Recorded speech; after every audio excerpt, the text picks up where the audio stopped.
Alright, so this is going to be your ventral part of the heart. This side will be your dorsal part of the heart.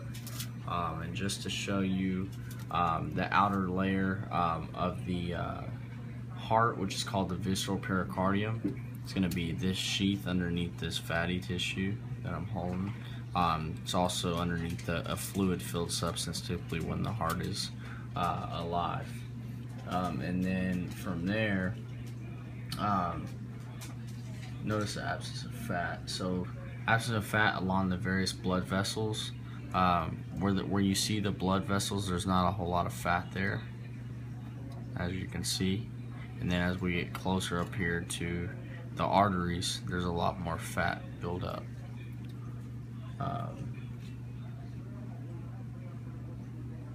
Alright, and then this is going to be your right atrium up here at the top. Okay, so this area up here, and then closer down here, you'll have your right ventricle. Okay, so the right atrium will feed into your right ventricle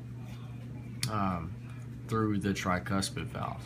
Okay, and the tricuspid valve is going to be right there, connected. I don't know if you can see it that well because I've kind of messed up my heart, but that's the tricuspid valve. Okay, and then from there, you'll have your left atrium on this side and your right ventricle on this side. Or actually, excuse me, left atrium, left ventricle near the apex of the heart, which is going to be right down here. So basically the flow is going to be from your right atrium through your tricuspid valve into your right ventricle, and then from there the right ventricle will send it up here through this pulmonary trunk, okay, which will go to your lungs, pick up oxygen, and then come back over here through the pulmonary veins, and will feed into your left atrium right here. So from your left atrium, it will go through the bicuspid valves, and from the bicuspid valves it will go, and through the bicuspid valves it will go to your left ventricle. Left ventricle will go all the way up through your aortic valve, which is going to be here. Actually, it's going to be, yeah, right here. It's kind of flopped off, but there you go. And from there,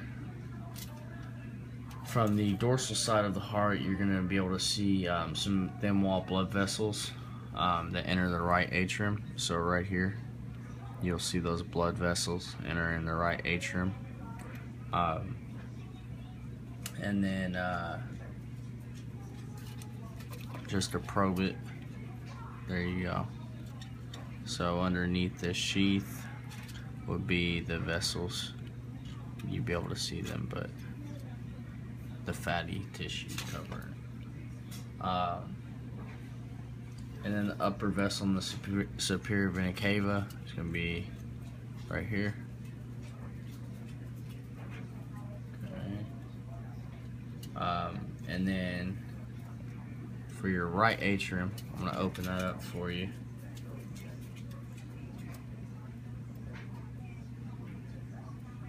And you'll be able to see that right there is your right atrium, and it comes up here through your superior vena cava. So we have your superior vena cava here, and then this is going to be your inferior, or your aortic valve. So if I didn't say that right earlier. And then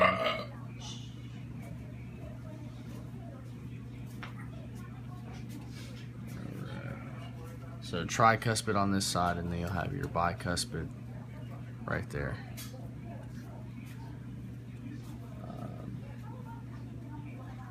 And then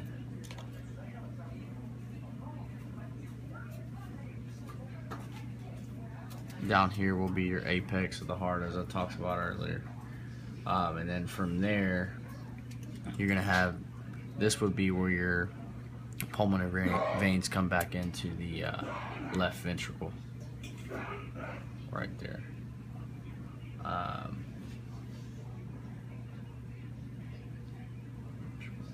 So if you could tell here, the thickness of this wall right here for your left ventricle is going to be a lot thicker than this side over here for your right ventricle, because it has to pump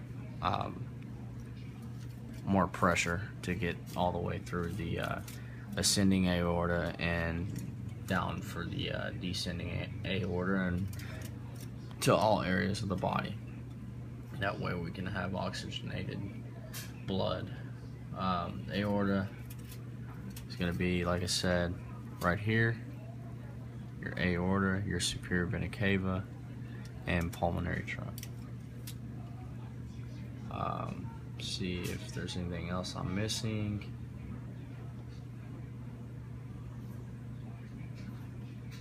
And then you'll have all your coronary arteries in this area, as you can see. That little artery right there. Alright, I think that's it.